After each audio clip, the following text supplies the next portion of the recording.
En esta mañana queremos y hemos estado agradeciendo a nuestro Dios juntos como familia cristiana porque hemos recibido el favor de Dios cada uno de nosotros, ¿verdad? La Biblia dice que todos nos hemos equivocado, todos hemos fallado, pero hay algo más importante que es lo que Jesucristo hizo en favor de usted y en favor de mí para poder estar aquí en esta mañana, seguros para agradecerle, seguros para responder a sus bondades, a lo que Él ha hecho en favor de nuestras vidas, en favor de nuestra familia. Y sabemos que nuestra nación y el mundo entero están bajo su dirección y nada se pierde de su dirección específicamente. Él es bueno, Él es santo, Él es poderoso. En esta mañana quisiera hablarles de un verso bíblico que quizás se tiene en cuenta como el epílogo de una carta, la parte final, la despedida de una carta que envió el apóstol Pablo. O a lo mejor se la lee rápido o apresuradamente y no se considera realmente lo que significa lo que el apóstol está diciendo. Quisiera, a manera de introducción, hablarles un poco de la carta que escribió el apóstol Pablo. Es al pueblo de los Corintios, una iglesia asentada al sur en ese tiempo se llamaba la provincia de Acaya, que está en Grecia en este momento. Al sur, al norte está Macedonia y al sur era Acaya, una provincia muy importante para ese tiempo. Sin embargo, en ese lugar fue predicado el mensaje del evangelio y el apóstol Pablo, después de haber sembrado la palabra en ese lugar, escribió 3 cartas. La primera carta que escribió el apóstol Pablo fue en un momento de respuesta al conocer la condición de la iglesia. La primera carta que él escribió fue lo que denominan los teólogos la carta severa, pero bueno, no está en la Biblia esa carta. Se denomina la carta severa porque el apóstol Pablo escribió en respuesta de lo que estaba escuchando que la iglesia, cómo estaba viviendo, en qué desórdenes estaba la iglesia. Entonces el apóstol Pablo les escribió y llamó a uno de sus hijos espirituales y dijo: quiero que lleves esta carta y les indiques a ellos lo que está pasando y qué es lo que yo pienso sobre lo que ellos están viviendo. Como hijos espirituales, él estaba ocupado en ver que ellos conocieran la verdad de Dios, así que les envió esta carta. Pero el hijo espiritual del apóstol Pablo no van a creer que en el proceso de llevar esta carta la hizo perder. Por eso se denomina la carta severa, aquella que fue extraviada. Y luego viene lo que se llama la primera carta a los Corintios. Después de conocer el apóstol Pablo que se había extraviado esta carta, escribe la primera carta a los Corintios. Y cuando usted lee la primera carta a los Corintios, cada capítulo es una amonestación a cómo se debe vivir espiritualmente. La iglesia estaba conformada por diferentes tipos de personas de diferentes lugares, diferentes culturas. A la iglesia habían llegado de diferentes medios y al llegar de diferentes lugares y de diferentes medios, diferentes tradiciones en la iglesia se mantenía todavía, de manera que era una variedad en una misma congregación. Entonces el apóstol Pablo, al conocer lo que estaban viviendo como iglesia, escribe la primera carta y cada capítulo son amonestaciones a problemas espirituales que se manifestaban en la iglesia de Corinto mismo. Pero en la segunda carta, el apóstol Pablo, viendo que ya ellos se habían arrepentido y que su estilo de vida iba haciendo mejor y de acuerdo a la palabra de Dios, entonces escribe en esta segunda carta para poder, el primer capítulo tiene que ver con el consuelo que da a los hermanos y a aquellos hermanos de forma especial que estaban viviendo de forma incorrecta, y a la iglesia motivándole a seguir adelante aún a pesar de lo que vivieron antes por desconocimiento bíblico. Pero ahora ya estaban viviendo de mejor manera. Aún así, la iglesia en su primera carta se puede ver el apóstol Pablo que escribiera sobre las divisiones que había allí, los desórdenes aún al tomar la cena, los desórdenes al vivir entre la familia. Cosas como esas se encuentran. Divisiones como, por ejemplo, el apóstol Pablo les dice: ustedes, no puedo hablarles como a maduros en la fe, sino como a niños espirituales. Porque algunos de ustedes dicen: bueno, yo soy de Pablo, otro dice: yo soy de Apolos, yo soy de Cefas, es decir, del apóstol Pedro. A mí me gusta más como predica Pablo, a mí me gusta más como predica Pedro. Yo no estoy de acuerdo con lo que dice él, yo no estoy de acuerdo. Y el apóstol Pablo empieza a corregir a la iglesia por ese tipo de condición en la cual estaba viviendo la iglesia. Y en la segunda carta termina su carta específicamente en 2 de Corintios capítulo 13, el verso 14, con un epílogo muy importante. Como les dije anteriormente, se puede leer y pasar por alto lo que representa o lo que significa. Sin embargo, el apóstol está tratando de recordarles que más poderoso que lo que nosotros podamos hacer es lo que Dios ya hizo y puede hacer y seguirá haciendo con la iglesia. En 2 de Corintios 13, 14 dice: la gracia del Señor Jesucristo, el amor de Dios y la comunión del Espíritu Santo sean con todos vosotros. Amén. ¿Observa usted cómo se despide el apóstol Pablo aquí? Aquí usted encuentra a la Trinidad, Dios en toda su plenitud, Padre, Hijo y Espíritu Santo. Para una humanidad muy necesitada a causa del pecado, se necesita una deidad plena para poder salir adelante en la situación en la cual la iglesia estaba viviendo. Mientras la humanidad busca desesperadamente, de manera humana y por medios naturales, satisfacer sus requerimientos y sus necesidades personales, sin embargo, Dios ofrece lo que la humanidad necesita y lo que el hombre busca de forma natural no puede satisfacer. Vivimos en una generación que está buscando desesperadamente: 1, aceptación; 2, amor; 3, paz; podemos decir también propósito. Y por algo muy importante, a ninguno de nosotros le gusta vivir solo. Continuamente se escucha la frase: es que me siento solo, nadie me apoya, nadie está conmigo, nadie me entiende, nadie me comprende. Y la humanidad busca de alguna manera suplir ese tipo de necesidades.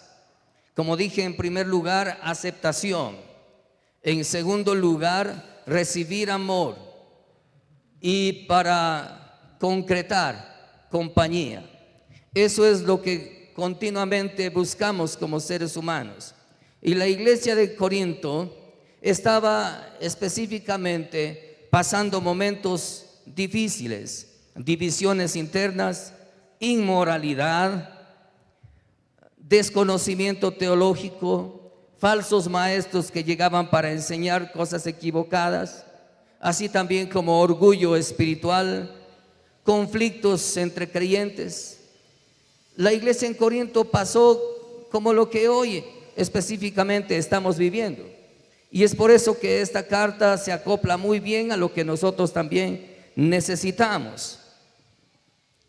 Así como la iglesia necesitaba de un Dios pleno, completo, Padre, Hijo y Espíritu Santo, para trabajar en una iglesia necesitada, asimismo en nuestro tiempo, Padre, Hijo y Espíritu Santo están ministrando a su iglesia para poder salir adelante.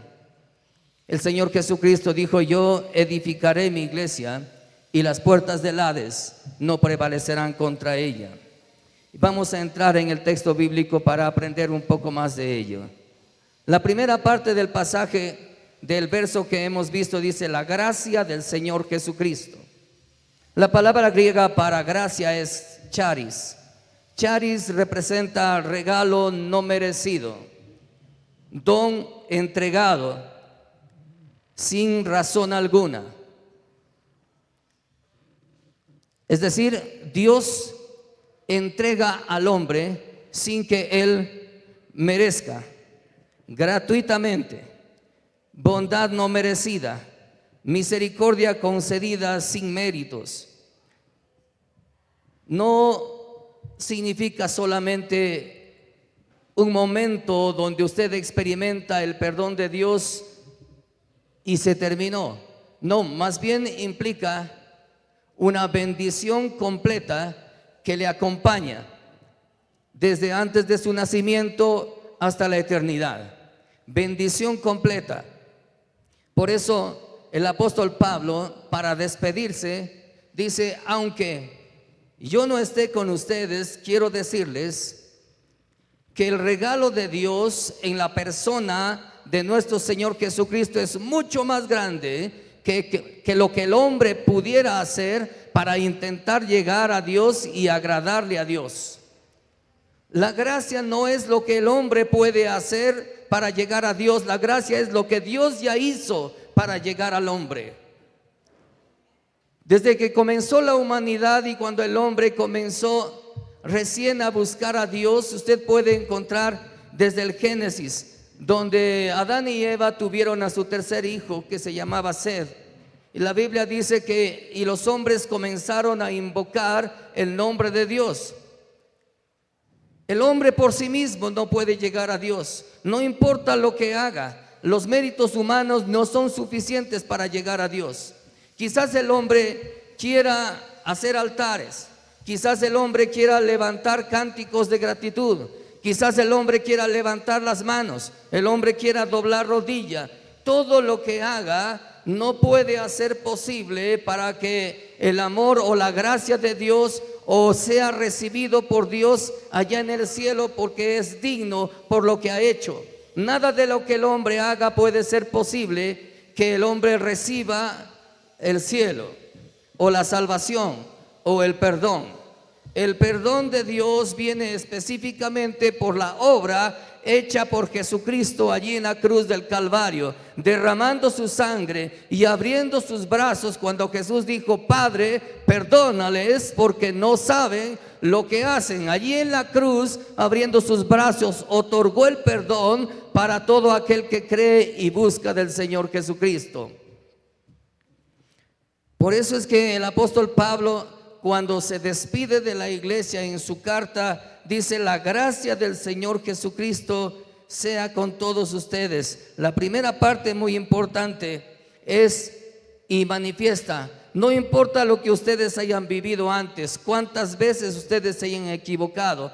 Quiero decirles que en la obra que hice en la cruz del Calvario ya pagué por todas sus culpas. Aunque ustedes vienen de diferentes lugares y son diferentes físicamente, sin embargo son uno en el Señor Jesucristo, por lo que Él ya hizo, y somos uno en Él porque Él es nuestra cabeza. Él hizo la obra, Él pagó el precio. Y el apóstol Pablo quería recordarles eso, que la gracia del Señor Jesucristo es suficiente. Y cada vez que ustedes tengan dificultades espirituales, quiero que piensen, quiero que reflexiones que la gracia del Señor Jesucristo es mayor que lo que usted pudiera hacer: tropezar, caer, resbalar, fallar o hablar equivocadamente o pensar mal o tener malas actitudes. Todo eso ya estaba planeado por Dios. Él sabía que nosotros habíamos de fallar. Sin embargo, quiero que sepan, dice el apóstol Pablo escribiendo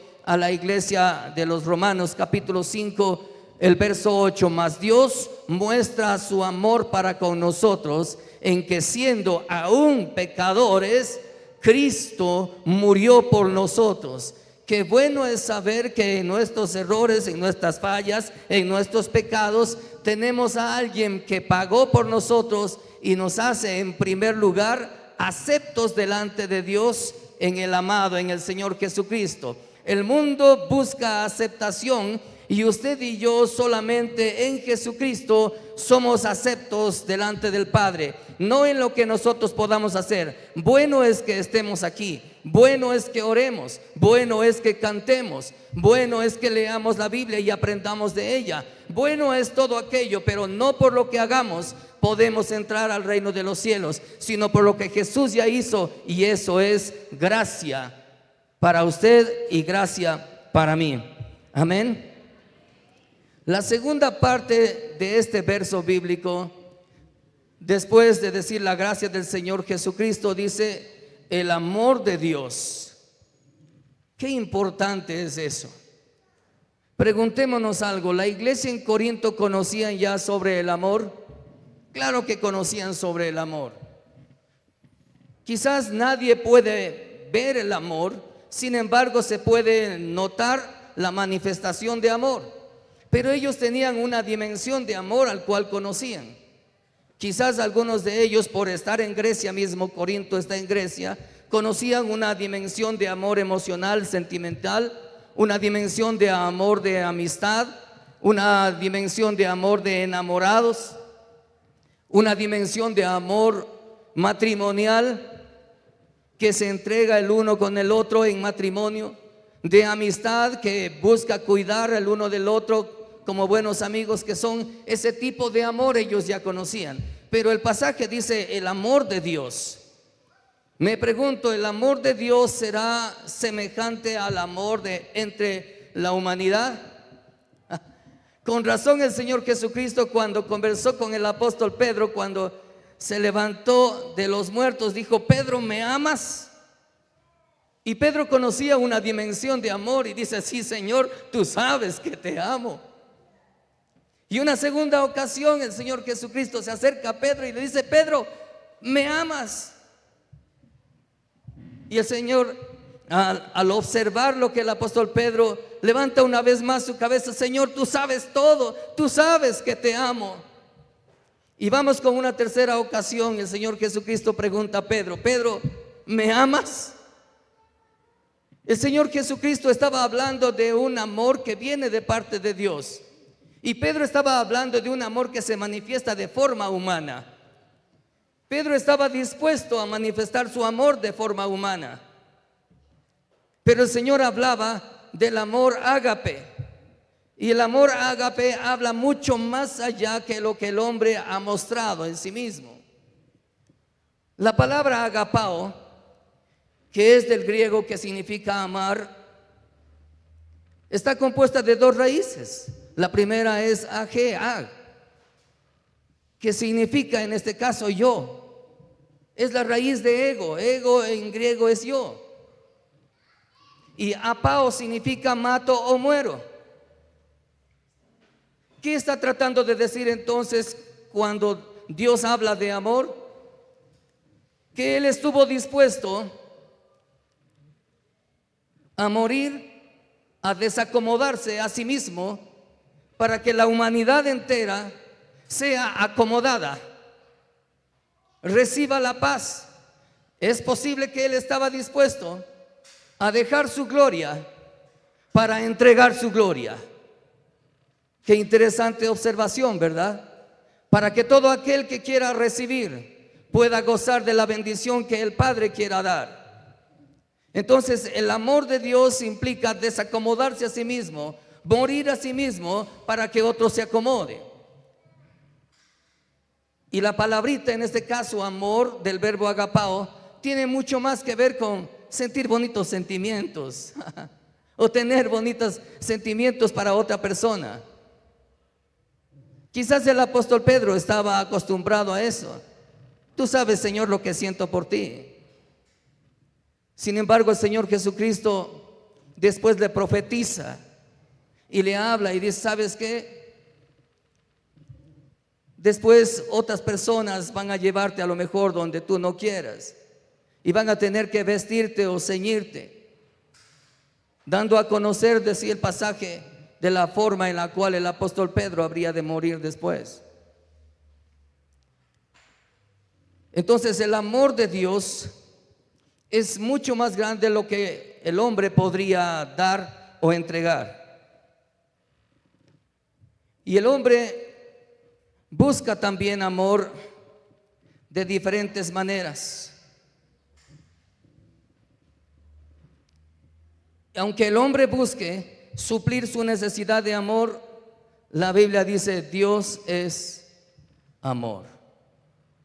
La Biblia no dice Dios tiene amor, la Biblia dice Dios es amor. Y aunque Dios es amor, el amor no es Dios. El amor es un fruto, es el fruto del Espíritu.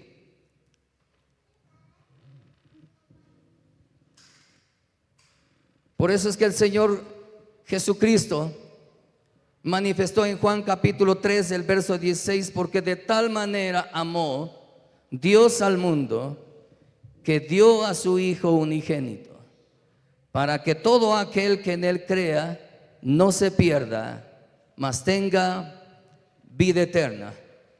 ¿Qué ha producido en este caso el amor de Dios? Enviar a su Hijo en sacrificio, de manera que el amor, muchas veces el amor de Dios tiene que ver con sacrificarse a sí mismo para que la otra persona se acomode mejor. ¿Cuántos de nosotros estamos dispuestos a hacer eso como Dios hizo en favor nuestro? ¿Será posible que podamos hacerlo? El amor natural, el amor humano es: yo te amo si solamente eres recíproco para mí.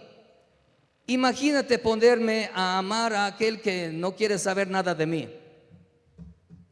Imagínate querer invertir mi vida en alguien a quien no le importo. El amor humano, el amor natural es así. Pero el amor de Dios va mucho más allá. El amor de Dios es entregado, aunque sabe, y Dios sabía muy bien que antes de conocerle a Él, que antes de buscarle a Él, lo que usted y yo hacíamos antes de llegar a conocer la palabra de Dios. Y el pasaje dice: Dios muestra su amor para con nosotros, en que siendo aún pecadores. Mire qué clase de amor nos ha entregado Dios, en que sabiendo que habríamos de fallar, sabiendo que habríamos de equivocarnos, sabiendo que ni siquiera pensábamos en Él, sabiendo que no teníamos ni idea de Él, ni queríamos acercarnos a Él, porque cuando escuchábamos de Dios pensábamos: debe ser de alguna religión, porque considerábamos a Dios como una religión o como parte de una religión o una forma de pensar de un pueblo, de una cultura de un pueblo. Pero nunca considerábamos a Dios como una relación personal, como a alguien a quien necesitamos, en primer lugar para salvación, en segundo lugar para vivir en comunión con Él. Y eso me va a llevar al tercer punto del sermón del día de hoy, porque estamos en el segundo punto muy importante sobre el amor de Dios y cómo manifiesta Dios, en contraste, o cómo el hombre busca manifestar su amor. Solamente si otra persona es recíproca, entonces vale la pena que yo invierta mi amor para con él. Pero Dios sabe que habríamos de ser infieles, y aún así me amó tal como soy, para que me entregue a Él y comience una obra de transformación en usted y en mí. Él sabe lo que necesitamos, Él sabe en dónde fallamos, y Él sabe cómo moldear nuestras vidas.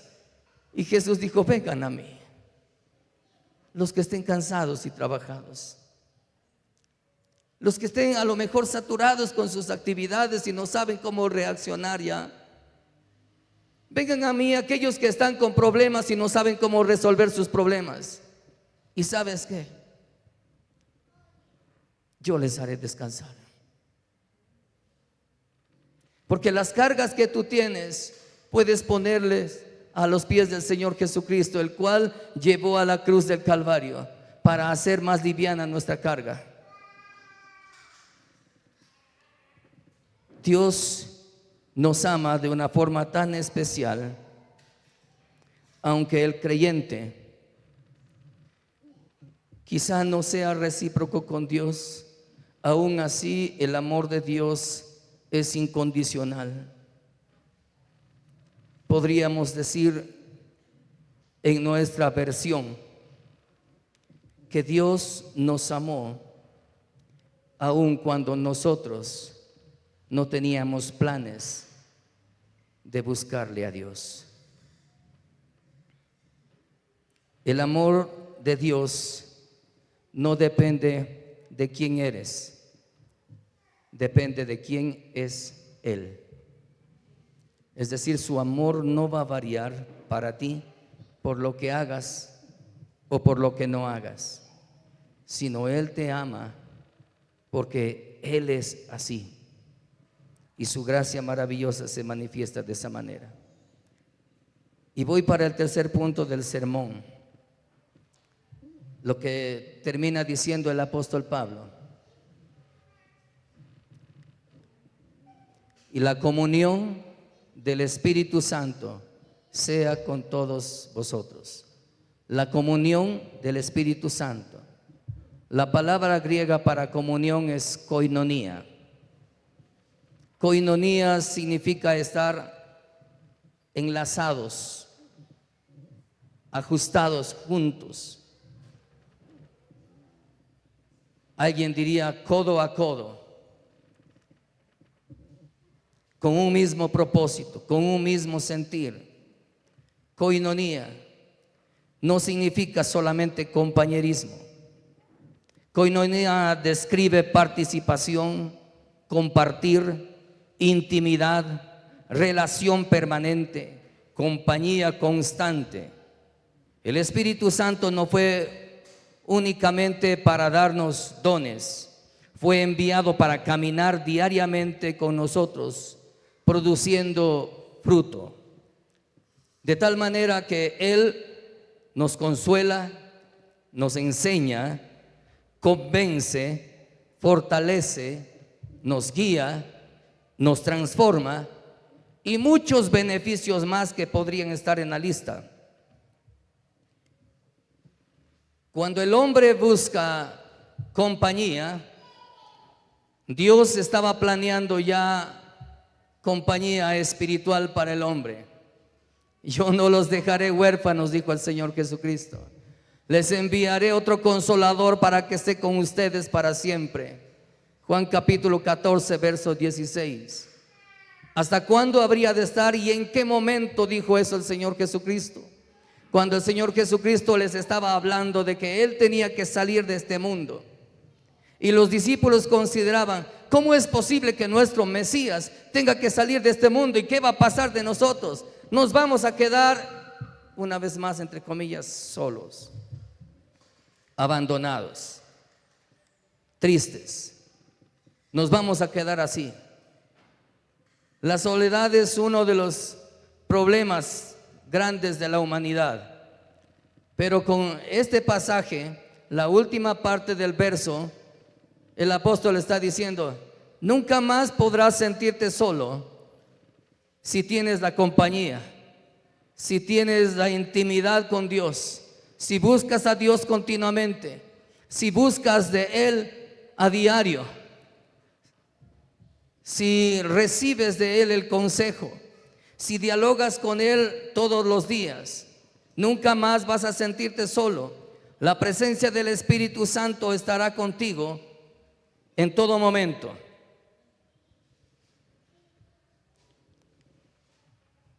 El Espíritu Santo hace una obra muy especial. Transforma la soledad en compañía y el temor en esperanza. Esa es la belleza de la bendición de Dios para la humanidad.